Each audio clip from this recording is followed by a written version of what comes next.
What is up, everyone? Welcome to another edition of Live Locks presented by Scores and Odds. If you haven't checked it out already, just making bad life choices, going over to scoresandodds.com where you got picks from me. This piece of crap means seeing all the grades, plus you get access to our nice little prop shopping tool. We can see exactly what we have projected for each individual prop, plus where the best lines at. Most importantly, you get access to Grand's Action Lounge. What is Grand's Action Lounge? It's my Discord where I'm throwing in all my bets each and every day so you can get in before the lines end up moving. Just go to scoresandodds.com/Discord. Go through that in the chat there. Joined today by, some would say my friend, some would say my foe, some would say just a piece of crap, Daniel Chevelson. How you doing there, Daniel? I'm doing all right. Who is saying that I'm a piece of crap? Who's saying that I'm your foe? Me. Oh, and who invited me on the show today? Me. Keep your friends close and your enemies closer. Shout out to LeBron James. Turned 38 today. Happy birthday to LeBron. Why don't LeBron James? Greatest player of all time. Just amazing. But, yep, he is. We are in agreement for once. A rare time. We agree. Yeah.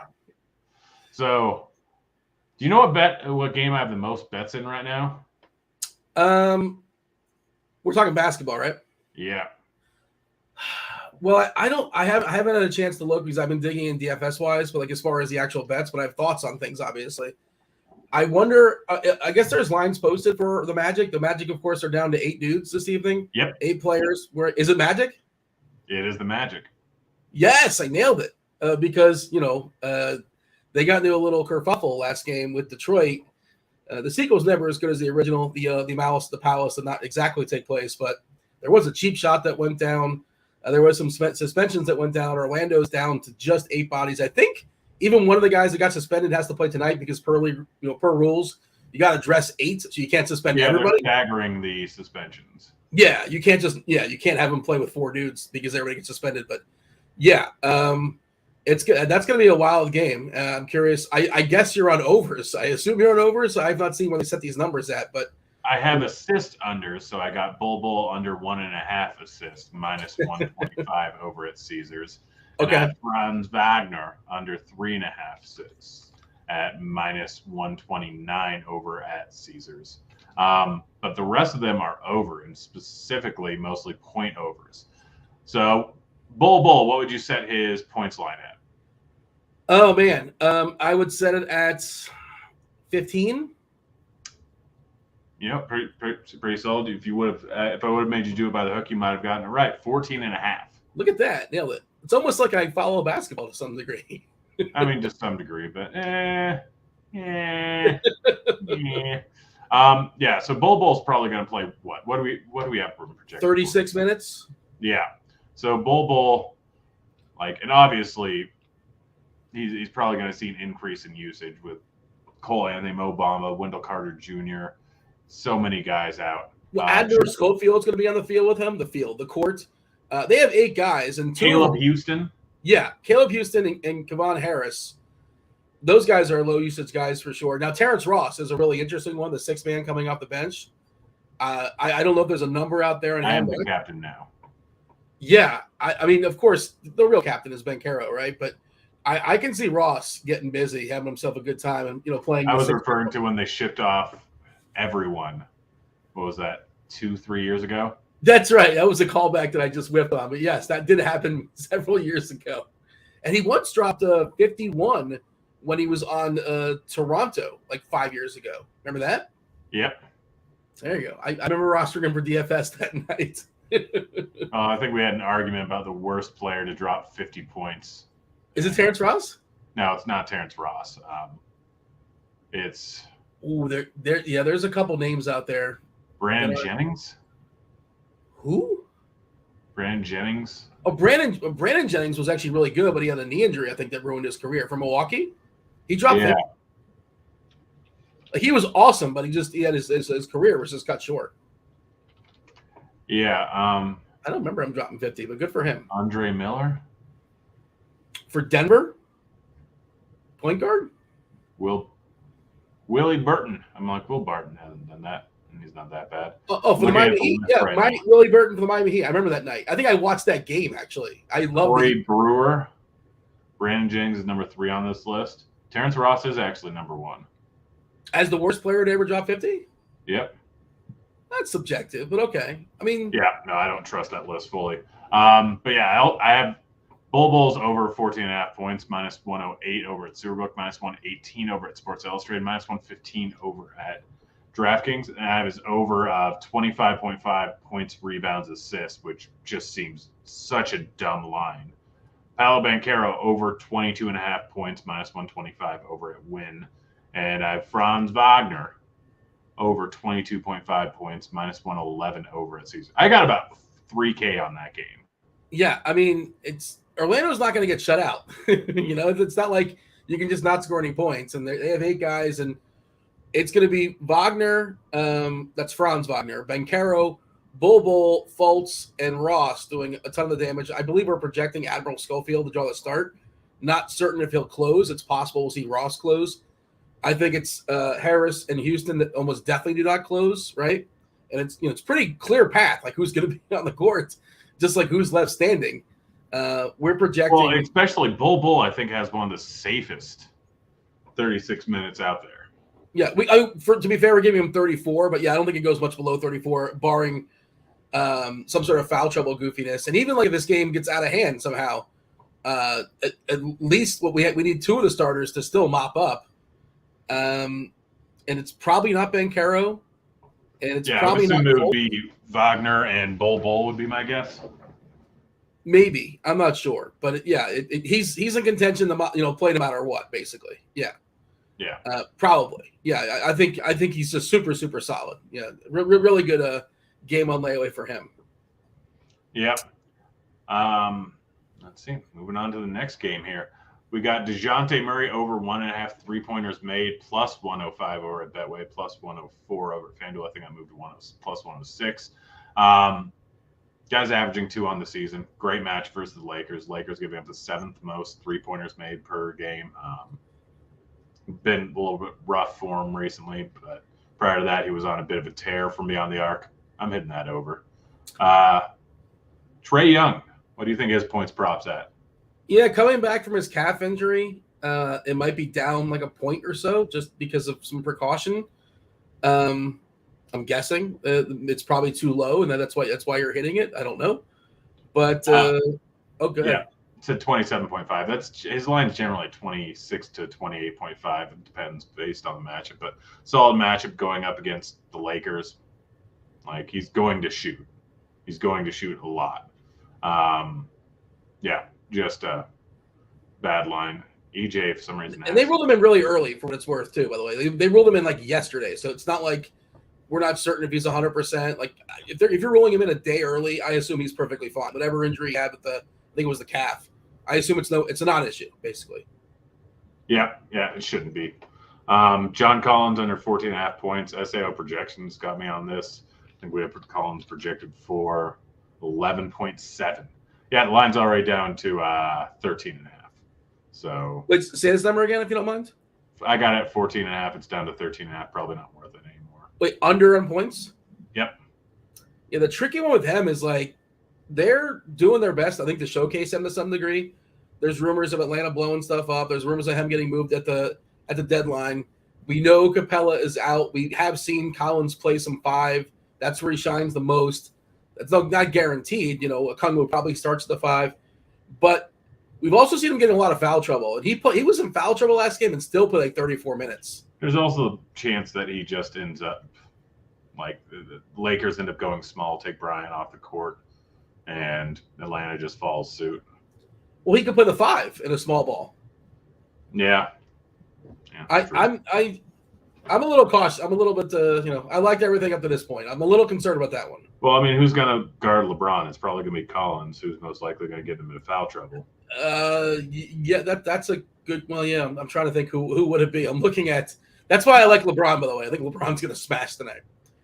I took his under actually. Oh boy, do you know it's not? It's how do you don't like narratives? It's his 38th birthday today. He's going to go out there and ball. He likes wine, so he probably had a few glasses last night. The wine's gonna hold him back? No, come on. And like you said, I don't know if you've been 38 with a hangover. I've been 34 with a hangover. It's not terribly pleasant. People love doing that. Like you're not LeBron James. I'm sorry to tell you. Yeah. he's a finely tuned athlete that puts like, I don't know, $1 million into his body every single year as far as getting it into optimal shape. Yeah, he's gonna be ready. He's gonna be good to go. He's a professional. I think he's officially questionable for what it's worth. I think he's dealing with an ankle, but LeBron's gonna play. I think he's gonna play. Let's see. Got a few bets in this Chicago-Detroit game. Zach LaVine over 22.5 points, -115 at FanDuel. Zach LaVine over 31.5 points, rebounds, assists, -113 over at Caesars. LaVine been shooting the ball a ton recently. Hasn't had less than 21 points in the last 6. 22.5 going up against the second worst defensive team in the league. I'm rolling with both overs. Yeah, LaVine's been kind of disappointing. That's another team, by the way, that's blowing stuff up. The Bulls. It's not happening. If they see an opening. Rosen going to the Lakers. I mean, I love people love doing that. Like, who are the Lakers going to give up for DeRozan? They have no assets. They have no draft. Well, I mean, if you're blowing things up for Chicago, then I mean, you can also take. See, that's the thing. Like, give a few future, like, well into the future, first round draft picks, and then Russell Westbrook, and you're kind of good. Westbrook is tradable for DeRozan? So the main thing is get rid of Westbrook. He's off the, like, especially at the trade deadline. You're not going anywhere. Why would you not take on Westbrook for the next few months? That's it. Is he a free agent in the season? Yep. I mean, I guess, yeah. I suppose that's not a big deal. But, like, you're getting – the Lakers don't even have – I mean, which is their next first-round pick that's coming up? I don't know.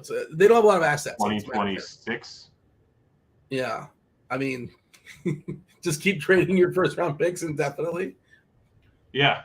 I feel like the Bulls can do better than Russell Westbrook and a first-round pick for the Lakers in 2026 for DeRozan. Maybe I'm wrong to say that. And I'm not the most trade-savvy guy, but, like, DeRozan's got to be more tradable than that.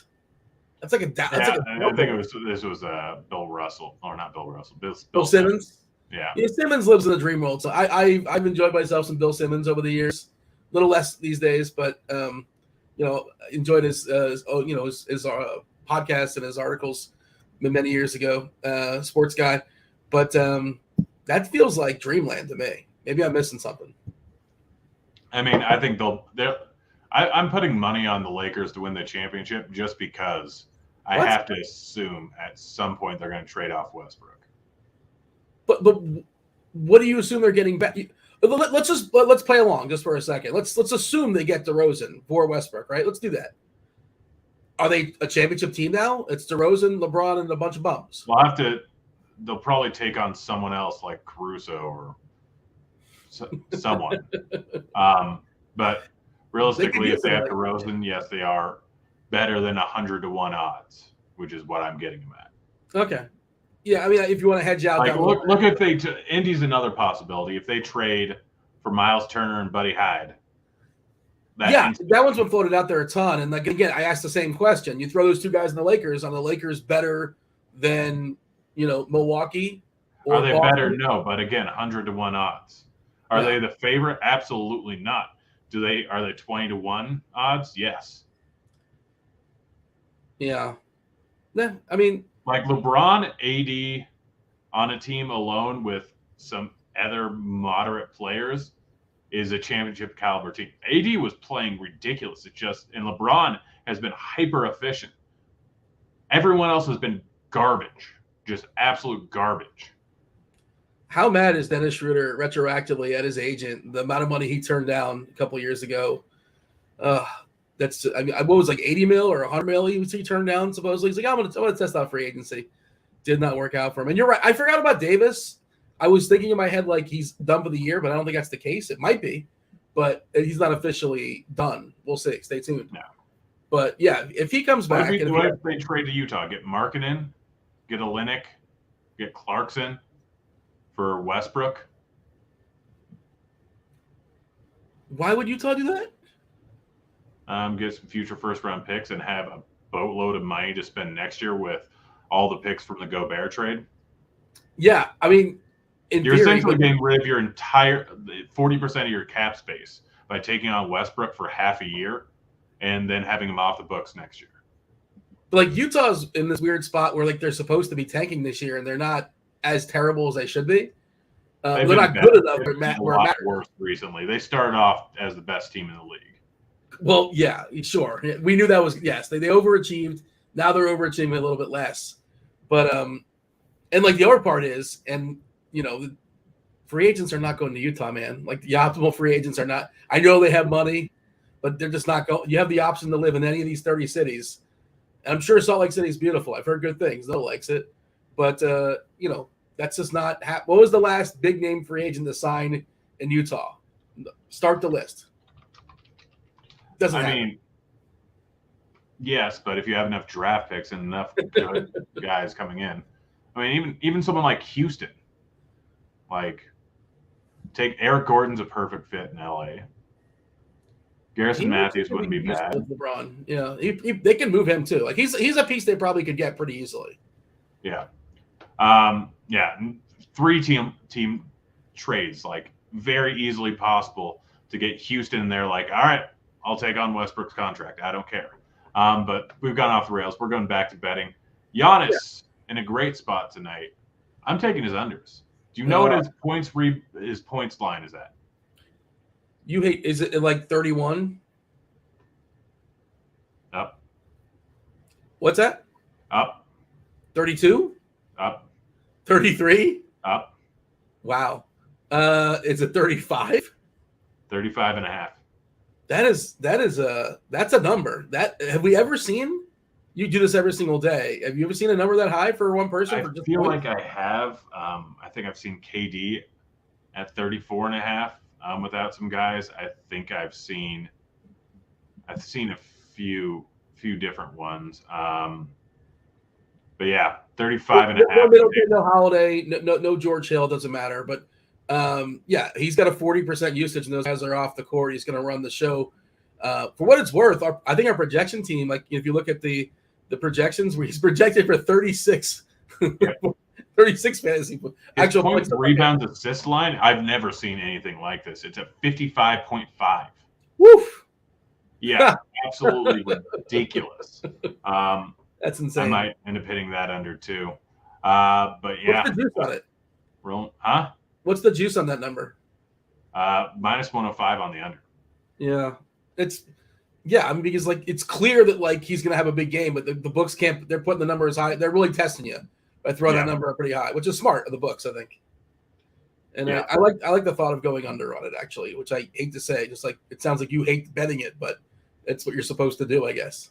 Yeah, LeBron James already talked about this earlier. I have the under 45.5, which is a pretty high number. You can get it 46.5 on the under. I wouldn't hit it at 44.5. Zion under 40.5. Oh, I missed one, or I missed several. Sabonis, we got this question in chat. Do I like Sabonis as over? Yes, I do. I already hit his points, rebounds, assists. I love Sabonis tonight. Yeah, should absolutely dominate. I mean, we've talked about Utah being a massive funnel. In the paint, they've been crushed. Like Sabonis has been getting 20 boards several games recently. 20 points, should dominate here. He could end up with 50 PRA in this spot. I was looking at this before the show. I was writing about Sabonis actually. First of all, his first game back from injury, dealing with the thumb, it sounds like he's just going to kind of deal with the pain and tolerate the pain. He had it taped up. He took 18 shots, which is really, really positive. I thought maybe he would just not shoot as much, right? 18 shots is a lot of shots for Sabonis. Not only that, he took 2 threes and he made 2 threes. So I'm assuming it's just not affecting his shot. It's probably some sort of pain tolerance to some degree. I believe it's on his non-shooting hand for what it's worth. Utah, like you said, is a funnel inside. No teams have more points in the bucket per game in the paint. Sabonis averages about like 63% of his points come from the paint. Really no rim protector for Utah. I guess Kessler kind of maybe, if he's coming off the bench and only playing so many minutes. He should dominate. Utah, I think, gives up the 3rd most defensive rebounds. Offensive rebounds. And they're a pretty good rebounding team, but defensively, as far as getting their defensive rebounds, they are vulnerable. And Sabonis is, I think, 15th in the league, averaging about 3 offensive boards per game. This situation is ripe for a couple putbacks as well. I love Sabonis tonight. 240 is a total in that game, and they're favored. Like the environment's great as far as going up back and forth. I meant that was someone I wanted to point out. I'm glad you brought it up. I think Sabonis is just a smash city this evening. Yeah. You weren't ready for those stats, were you? I got a message from someone. Oh. Nothing important. Just I get distracted easily because I have ADD. Yeah, I'm with you on Sabonis. A few other bets: J-Val over 25.5 points, rebounds, assists. Trey Murphy under 12.5 points, -123 at Caesars. Really like Jordan Poole. He's been crushing my soul and my pocketbook, as people call it, recently. But he's gotta get right eventually. Like, he's been shooting the ball not great the last 5 games, but the volume has been absolutely spectacular. I have his over 26.5 points. I think that's too low. We currently have him projected for 30. Great matchup going up against Portland. I'm just going to keep hitting this. Yeah, Clay is back, so he probably takes a few less shots for what it's worth, but his efficiency, I haven't looked at this, but in my brain, I feel like Clay probably helps his efficiency, but probably takes away a couple shots. Does that sound right? Yeah. Yeah. What's the number you're looking at as far as 26.5 -111 on the over at Caesars. Yeah, and it's a good matchup there against Portland as well. So, I don't disagree. I believe in the talent. It sounds like you believe in the talent too, and the volume should be there. Yep. Vanderbilt over 6.5 rebounds, -120 at FanDuel. That's already moved out of reach. I got a few Gobert's over. Gobert over 12.5 points, -118 at Superbook. Gobert over 25.5 points, rebounds, assists, -111 over at Caesars. He's just going to be in the game. It should be a fast-paced game. It's going to be a high-scoring game. He's going to be involved. I'm rolling with those overs. I'm just trying to think. Are those numbers typically lower than they generally are? Because that matchup against Milwaukee, I don't like picking on. They're slightly lower than normal. Yeah.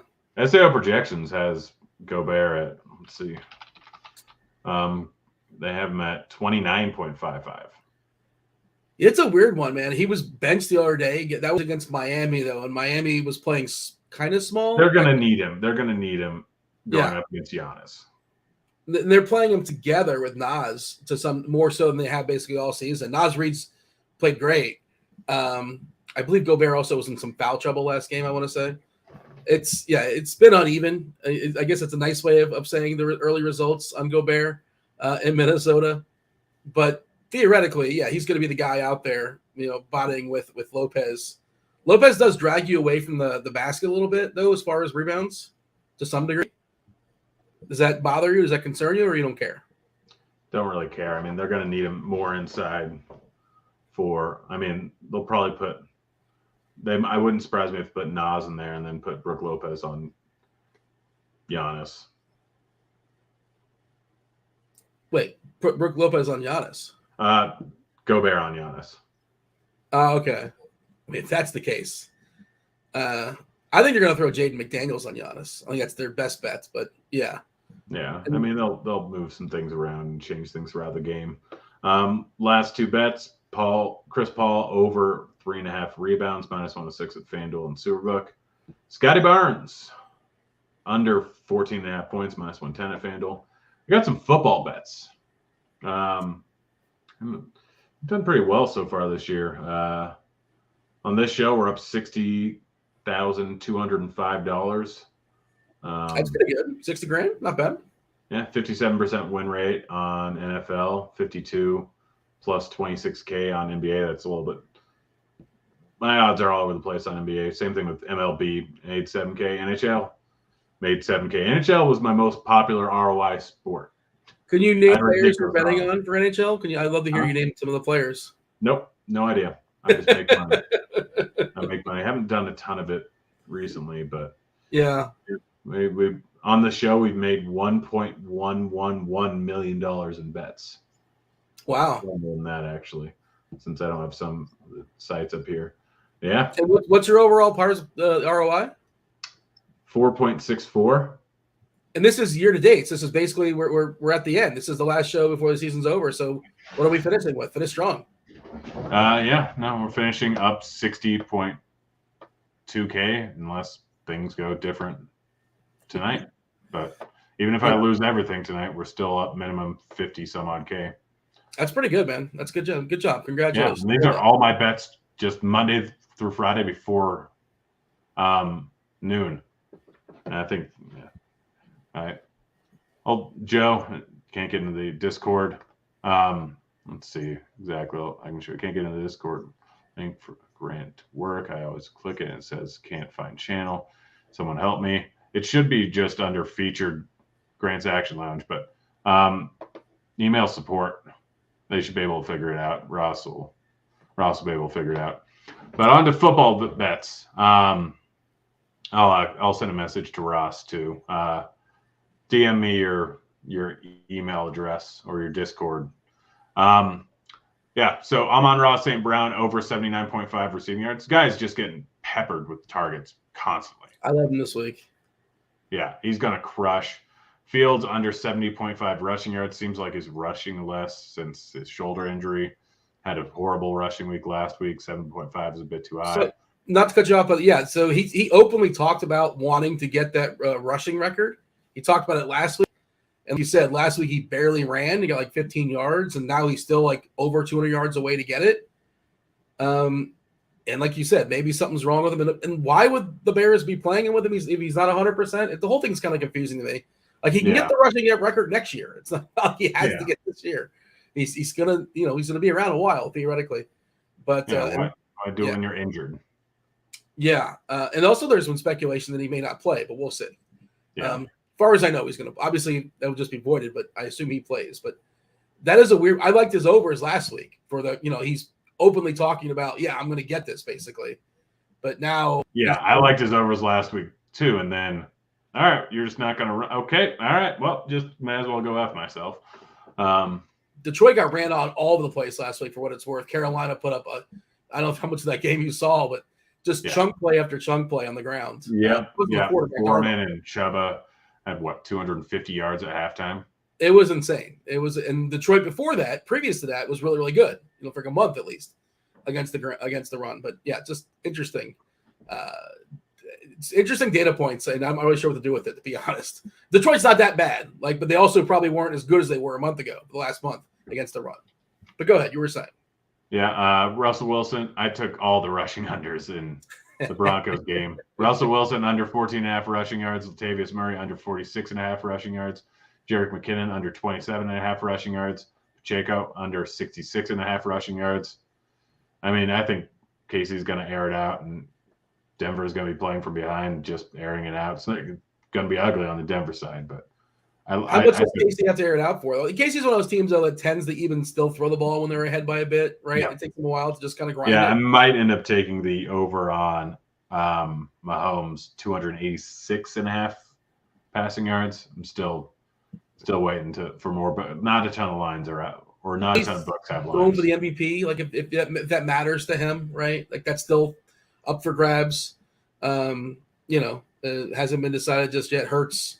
We're not sure if Hurts is going to play. It seems like it's going to be Minshew this week, but we'll see. It's almost certainly Mahomes for MVP.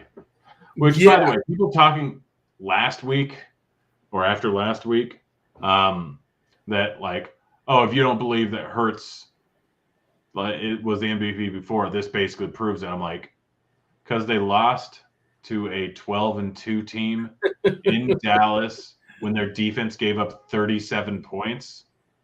And your backup still put up 300 plus yards. He had negative. He had some turnovers and bad turnovers. And Minshew was actually pretty confident. He ran the offense pretty well. So if anything, that was an argument like that you could say, if you want to say that Hurts is like kind of a product of the system to some degree. I didn't hear that take, but I mean, obviously to take that away from one game, and even the weird conclusions that are drawn, that doesn't make any sense to me at all. What you're suggesting, you're right that was a weird argument that people were making allegedly. That's odd, but Hurts been very good, spectacular season. But I mean, I think Mahomes is the MVP. And do you have any bets on that or no? No, I don't. I got limited to oblivion in all futures markets and pretty much every site.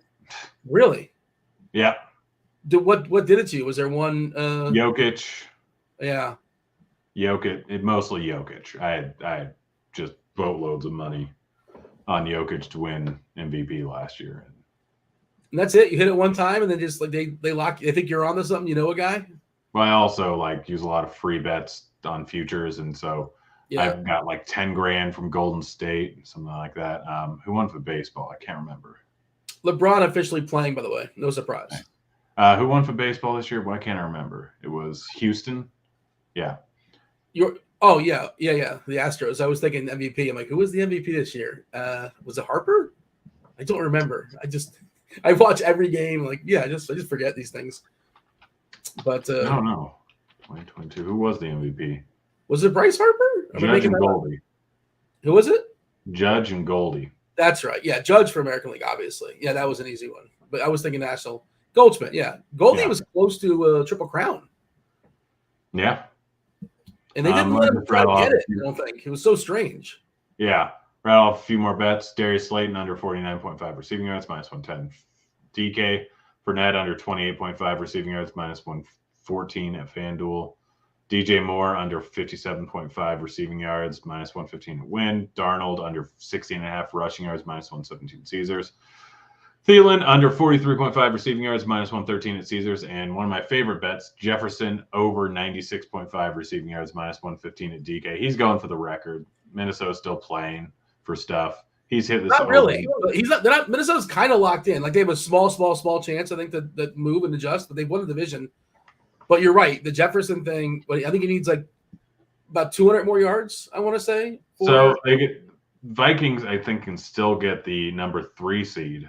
And would you say that there's a pretty drastic difference between playing the Buccaneers or the Panthers or the Saints or the Falcons? I think we're still technically in it. Or playing the Lions or the Seahawks or the Cowboys? I feel like the Cowboys are probably the best team amongst like all those teams you mentioned. Oh, they are. But I would still rather play the Bucks or the especially if the Panthers win this week. You want that number 2 seed. Yeah, I mean, yeah, I suppose in home field matters as well. Minnesota, let's see, the Vikings technically have a 2% chance to get the first round bye. If you look at the 538 stuff, and that's, you're going to need some stumbling on the other side. A loss this week to the Saints and a loss next week to the Giants. Yeah, the Eagles you're talking about, which is unlikely. But yeah, you're telling me there's a chance. So you're saying there's a chance. But yeah, that's pretty much the show. Your boy Dude Man Pie's got the Panthers to win the division. I'm not sure if you've heard that or he's talked to you about it. Whew. Yeah. I had a show with him yesterday. I know you did too. Yeah. I think he said he has like a 24-1 or something like that. So that's when asking what my favorite prop is today, Bull over 14.5 points, depending on what you get it at. Let's see. I'll check. I know if you have Superbook, then go get Bull over 14.5 at minus 108. If you have MGM, go hit it minus 110. Don't hit it minus 140 at DK. Don't hit it minus 154 at Caesars. So yeah, it's moved. It's moving and it's moved.